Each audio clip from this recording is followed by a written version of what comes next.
All right, Shalom. First and foremost, I want to give all praises, honor, and glory unto Yahweh, Bahashim, Yahweh Shai, Bahashim Rakakwadash. Second of all, I want to give double honors to my elders and apostles of Great Millstone. And third of all, I want to give a peace and safety to the hope for the elect out there, the brothers that push this truth, the truth of the King James Bible, and all truth and sincerity throughout the four corners of the globe. All right, so I just want to do a short video. I have alone the spirit of Yahweh Bahashim Yahweh Shai allows it to go. And I want to name the video Babylon is a ticking time bomb. Alright, and as you can see on the screen, this is the front page of the Drudge Report. And I just want to highlight the first or the three that are in red. Alright, and the first one says food banks struggle to feed hunger. The second one says, did Biden, this is the president of Babylon speaking, Joseph Biden, Uh, did you ever think you would be paying this much for gas? It's like, did you ever think you'd be paying this much for gas? All right, so you got food banks struggling to feed the hungry people due to the prices of food going up, and then you got the outrageously high and climbing gas prices that are going to continue to rise. All right, in some places already between $5 to $6 to $7 a gallon. Down here in Florida is well on its way for regular. Uh, I think right now it's 3.31. All right, in my area, but it's well on its way uh to $4. I believe the highest graded gas. I believe it might be $4. I believe so. I'm not really sure yet. I'm not really sure it's like it, but I believe it is $4. Or if it's not $4, it's a high ass three. All right, so you got that going on, and this one it says Americans have never been in so much debt, and that's the spirit because on the last week's highways and byways videos the elders did, um, they was going in about the debt clock, and Elder Gabar had went in about how each citizen owes 80,000 dollars. The national debt per citizen is $80,000. Matter of fact, Salakia, let me pull it up. All right, Salakia. Here it is, the national debt clock, and as you can see, that the U.S. national debt is well over 28 trillion, well on its way to 29 trillion. And like Elder Tahar said, it's really like 200 some trillion dollars. But I wanted to highlight, like Elder Gabar had brought out, the debt per citizen is 86,962. All right, 86,962. Each American citizen owes $86,962 uh and $962. All right. So yeah, and now people are now people are back out there using their debits and credit cards, using their debit and credit cards, running up debt more. All right, because they ran out of all the stimmy money that Biden and Trump was handing out. So now they're back to swiping cards, which is adding on further to their debt. All right. So like I said, Americans have never been in so much debt, and each citizen owes $82,000, or $82,000 worth of debt on top of the debt that they already have, man. That's already out there. All right. So this place is done, man. But this one right here is the big one. It says customer prices surge 30-year high. So like consumer prices surge 30-year high. And let's hit this one real quick. It says U.S.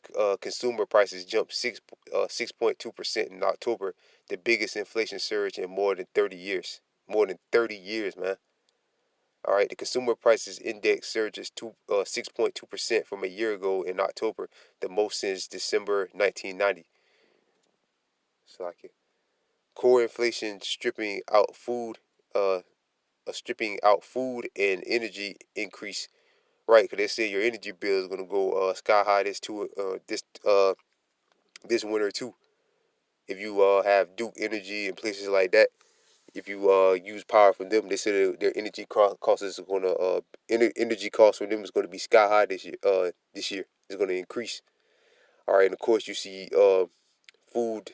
You know, the food is definitely uh the price of food is definitely going up, and the shortages. You know, I went in the store again today, the same store I go to like every other day for gas or whatever, and there's still empty shelves.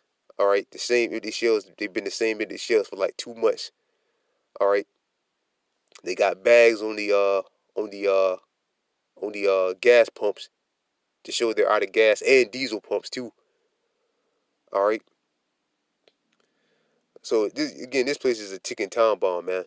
All right, this place is out of here. Energy shelters and vehicle costs led to gains, which more than wiped out the wage increase that workers received for the month. Right, because even though there are some places are paying higher wages, it ain't gonna matter because how high the inflation is, how rapidly inflation is going up. So it's not gonna matter. You might be making more money, but it's gonna cost more to buy goods in the stores. All right, inflation across the board uh swaps for produce that customers buy every day was even worse than expected. In October, hitting its highest point in more than 30 years. The Labor Department reported Wednesday the Consumer Prices Index, which is a basket of produce ranging from gasoline and health care to groceries and rent, rose 6.2% from a year ago, the most since December 1990. That compared with the 5.9 Dow Jones estimate. Right, so everything is going up. The price of everything is going up, man. All right. People talking about people don't want to go back to the jobs. As high as stuff is, people are just going to quit the jobs because the job ain't going to be paying enough. You know, if it ain't going to matter. If gas is, I mean, what's the point of going to a job you might be making like $15 to $20 an hour or whatever. All right, but when gas is $6, $7, $8, $9 a gallon, $10 a gallon, um, food is, um, everything in the grocery store is you know, one pack of meat is like $120 for one pack of meat, or a pack of chicken wings is like $100. Eventually, it's going to be, it ain't going to be worth it to go to work every day because you're not going to due to the inflation. It's not going to be worth it to go to work every day. All right, because you ain't going to be making enough. All right, so again, this place is a ticking time bomb, man. Pick your poison. All right, just pick your poison with this place.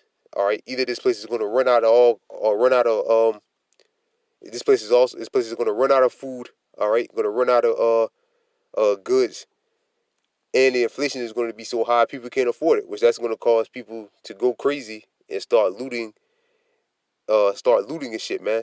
Crime going up.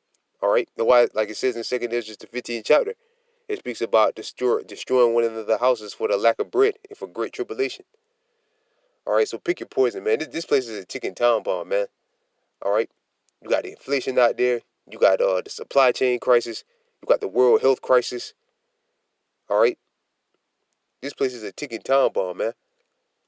And all we waiting for now, all right, like the Elder Tahar always speaks on, is for that MOTB to come to pass. And once that comes to pass, like Elder Tahar always says, then that's it.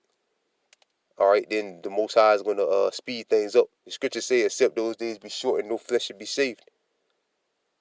All right, we see how this devil is moving, man. He's making his move on us, the children of Israel, especially the elect, trying to put his hands on the Most High's elect. All right, and the Most High is gonna checkmate his ass, man. All right, Most High is gonna lift up that standard. All right, but yeah, man, this place is a ticking time bomb, man. You can read all down in the Dredge report. It's all bad news. It's all bad news for Babylon. All right, and if it is any good news, it's a folly. All right, but I'm gonna get one scripture and I'm gonna close it up. Oh, and the way this devil is taking down all these videos, man. Taking down brothers' videos and pages, man. Left and right. All right. This is 2nd Ezra chapter 16 verse 1. Woe be unto thee, Babylon. Where is Babylon? Babylon the Greek. Where is Babylon the Greek? It's America, the United States of America. And Asia, woe be unto thee, Egypt and Syria.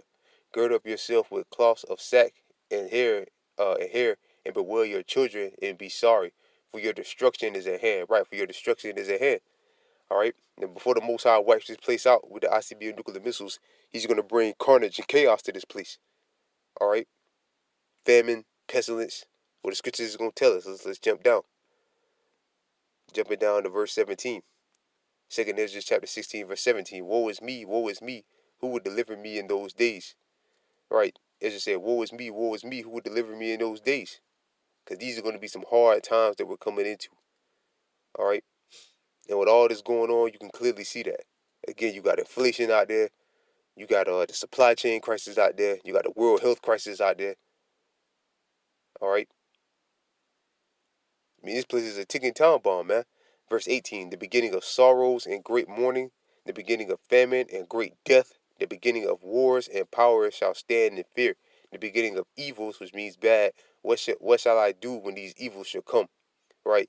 Let me read that again, verse 18 again. The beginning of sorrows. That's what's coming, great sorrows. People are afraid they're going to lose their jobs due to the health crisis. All right. People are afraid they ain't going to have enough due to the inflation, enough to pay their bills and all that.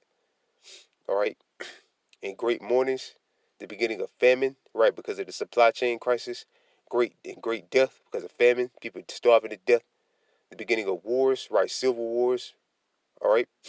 And the power shall stand in fear, the beginning of evil, which means bad. What shall I do in these evils when these evils shall come?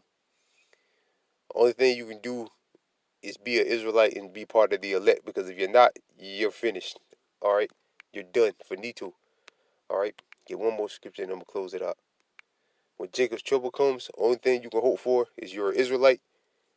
So from Negro, Latino, and Native and Seminole Indian descent, and you have to be a part of the elect, and you'll be good. But if you're not under that category, if you're not an Israelite, so-called Negro, Latino, and Native and Seminole Indian, and you're not a part of the elect, the 144,000 and 1/3 of the children of Israel, all right, you're done.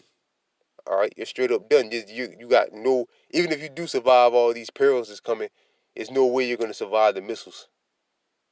All right, there's no way you're gonna survive the missiles. All right, this is Jeremiah chapter 30 verse 7. Alas, for that day is great, so that none is like it. It is even the time of Jacob's trouble. All right, that's what we're coming into, the time of Jacob's trouble. All right, but he should be saved out of it. Right, but he shall be saved out of it. Who is the he? The elect, the 144,000 and the 1/3. All right, and if you're not a part of that number, like it speaks about in Revelation 7, the 7th chapter, the 144,000 and the 1/3, the great multitude. All right, you're gonna be missile food, or you starve to death, or you get murdered by a Gurkha troop or blue helmet. All right, or whatever. All right, you're finished. You're finito, man. All right, like brothers always say, you're finished. All right. So with that, I pray this video was edifying. I want to give all praises, honor, and glory unto Yahweh, Bahashim, Yahweh Shai, Bahashim Rakakwadash. Second of all, I want to give double honors to my elders and apostles of Great Millstone. And third of all, I want to give a peace and safety to the brothers that push this truth and sincerity. And with that, I'm going to say shalom.